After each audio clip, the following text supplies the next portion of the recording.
নমস্কার, মাতৃভূমি লোকালের আরও একটি নতুন ভিডিওতে আপনাদের সকলকে স্বাগতম। বর্তমানে আমরা আছি মহারাষ্ট্রের অজন্তা গুহার একদম কাছাকাছি। মেন গেট দিয়ে আমরা ঢুকে পড়েছি। তো এখানে ঢোকার জন্য কি কি ব্যবস্থা আছে সঙ্গীতা? এখানে বাস আর সাইকেল নয়, পায়ে হেঁটে।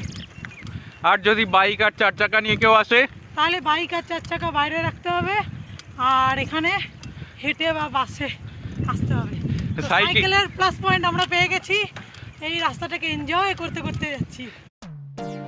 মেন গেট থেকে অজন্তা গুহা যাওয়ার এই 4 কিলোমিটারের রাস্তা বন বিভাগের মধ্যে পড়ে। আপামার ভারতবাসীর কাছে অজন্তা গুহা অজন্তা নামেই পরিচিত, কিন্তু এখানকার যারা স্থানীয় মানুষ আছে তাদের কাছে এই জায়গাটা একটা বিশেষ নামে পরিচিত। কি নাম আছে সেটা? লিনি নামে পরিচিত। এই বনাঞ্চলে খরগোশ, ময়ূর, হরিণ এবং চিতাবাঘ থাকে।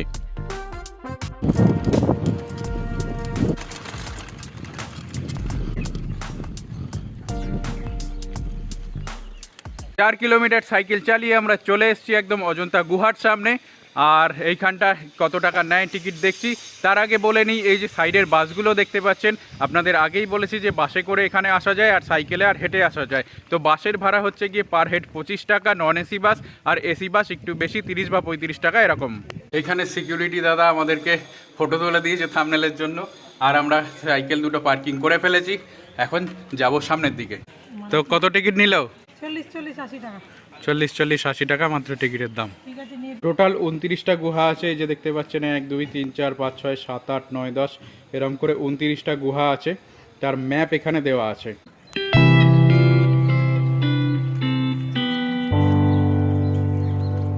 অজন্তা গুহা ঘোরার দুরকম পথ আছে। এটা হচ্ছে পাহাড়ি পথ, 1 থেকে 7 নম্বর গুহা এই পথে পড়বে।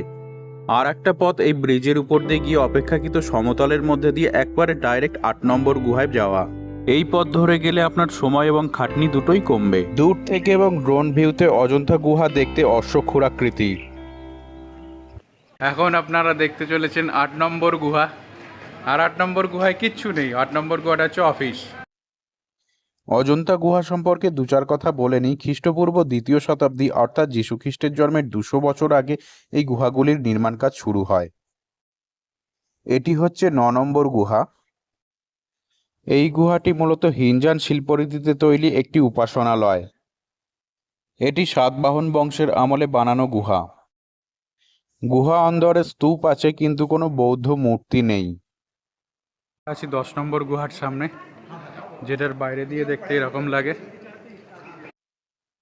গুহার দেওয়ালগুলিতে বুদ্ধদেবের জন্মান্তর বা জাতকের গল্পগুলি খোদাই করা হয়েছে বিভিন্ন রঙের মাধ্যমে।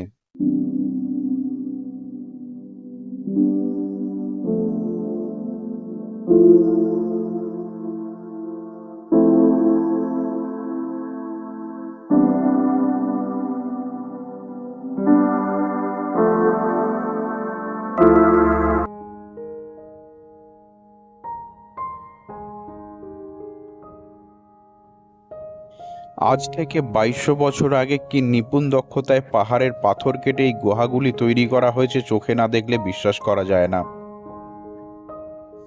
বেশিরভাগ গুহার অন্দরমহল একই রকমের বৌদ্ধ মূর্তি আছে, তাই সবকটি দেখাচ্ছি না।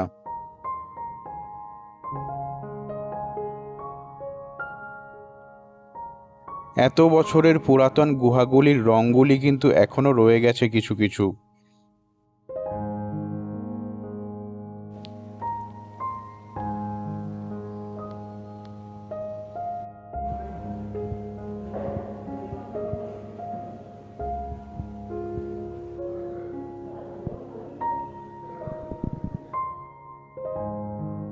ঐতিহাসিকদের মতে খ্রিস্টপূর্বাব্দের গঠন কাজ শুরু হলেও তা চলেছিল 5ম শতক পর্যন্ত।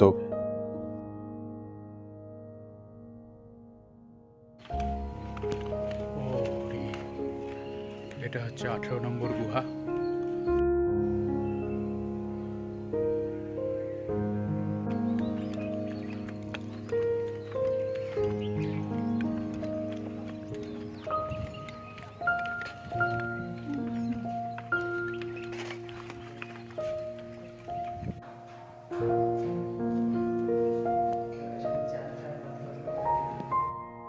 উনিশ নম্বর গুহাটি দেখতে খুবই সুন্দর, একদম মিস করা যাবে না।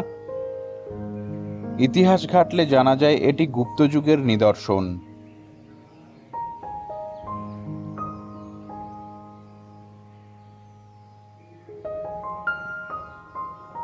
কত নম্বর গুহার সামনে এলাম আমরা?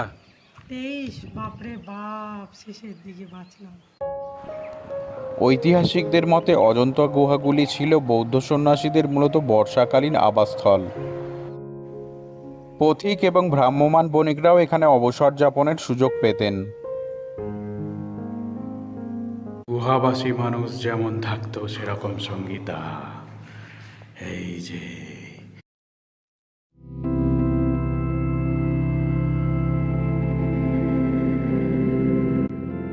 24 নম্বর গুহার নির্মাণ কাজ কোনো এক অজ্ঞাত কারণে শেষ করা হয়নি।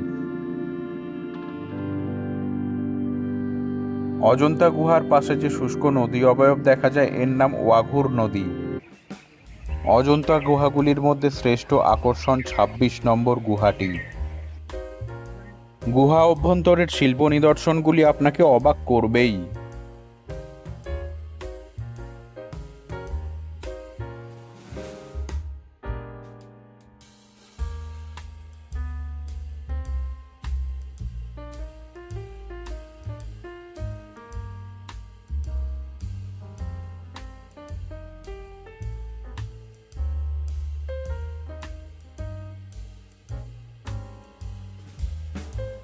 তো আমাদের অজন্তা গুহা ঘোরা হয়ে গেল।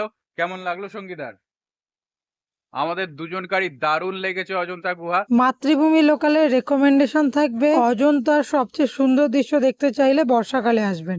ইনফরমেশন দেওয়ার আছে, অজন্তায় গুহা যারা আসবেন তারা এরকম স্লিপার পরে আসবেন, কেউ বুট পরে আসবেন না।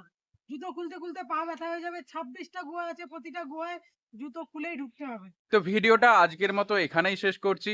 দেখা হচ্ছে পরবর্তী ভিডিওতে। আমাদের এই ভিডিও যদি আপনার ভালো লেগে থাকে অবশ্যই শেয়ার, লাইক এবং সাবস্ক্রাইব করবেন। ততক্ষণের জন্য সকলকে অসংখ্য ধন্যবাদ। ভালো থাকবেন।